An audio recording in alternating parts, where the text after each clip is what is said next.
Options trading is a powerful financial tool that allows investors to participate in market movements with defined risk. In this video, you'll learn about the two fundamental types of options, calls and puts. Understanding these derivative contracts is essential for anyone looking to expand their investment toolkit beyond traditional stocks and bonds. Whether you're seeking to hedge existing positions or speculate on price movements, options provide unique opportunities when used correctly. An option is a financial contract that grants you a specific right, but importantly, not an obligation. This means you have the choice to buy or sell an underlying asset at a predetermined price, known as the strike price, before a specific expiration date. Think of it like a reservation. You pay a fee to secure the right to make a transaction later, but you're not forced to follow through if conditions aren't favorable.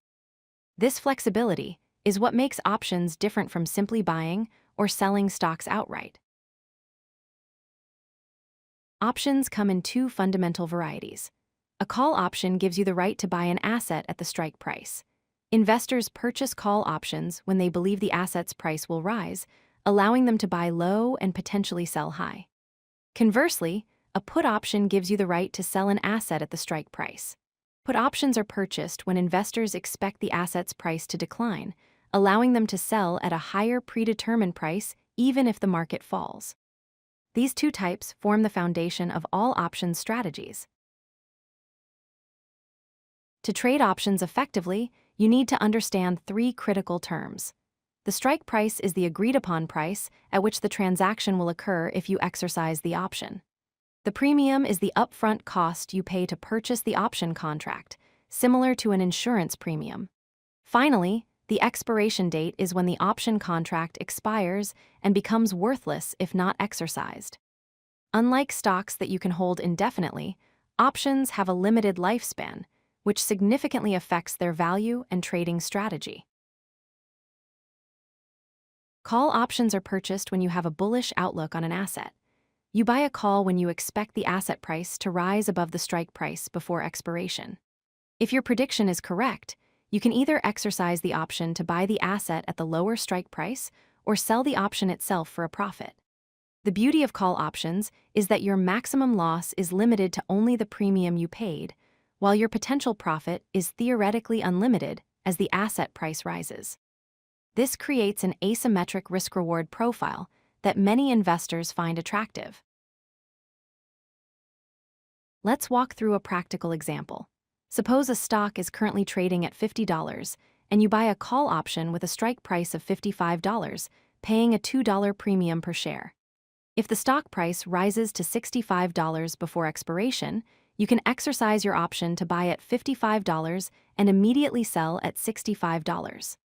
After subtracting the $2 premium you paid, your net profit is $8 per share. However, if the stock never rises above $55, you simply let the option expire, and your loss is limited to the $2 premium. Put options work in the opposite direction of calls. You buy a put option when you expect the asset price to fall below the strike price. This gives you the right to sell the asset at the higher strike price, even if the market price has dropped significantly. Put options can be used for speculation on downward price movements or as insurance to protect existing stock holdings. Just like call options, your maximum loss when buying a put is limited to the premium paid, while your profit potential increases as the asset price falls, making puts an effective tool for bearish market outlooks. While options offer unique opportunities, beginners must understand the risks involved. Options can expire completely worthless, meaning you lose 100% of the premium paid if the market doesn't move in your favor. Time decay, also called theta, works against option buyers as the value decreases as expiration approaches, even if the underlying asset price stays constant. Additionally, more complex options strategies involving multiple contracts or selling options carry significantly higher risks and require extensive knowledge and experience. For novice investors, it's crucial to start with basic strategies, use only money you can afford to lose, and thoroughly educate yourself before committing significant capital to options trading. If you like this video, hit that like button and don't forget to subscribe. Visit CodeLucky.com for more such useful content.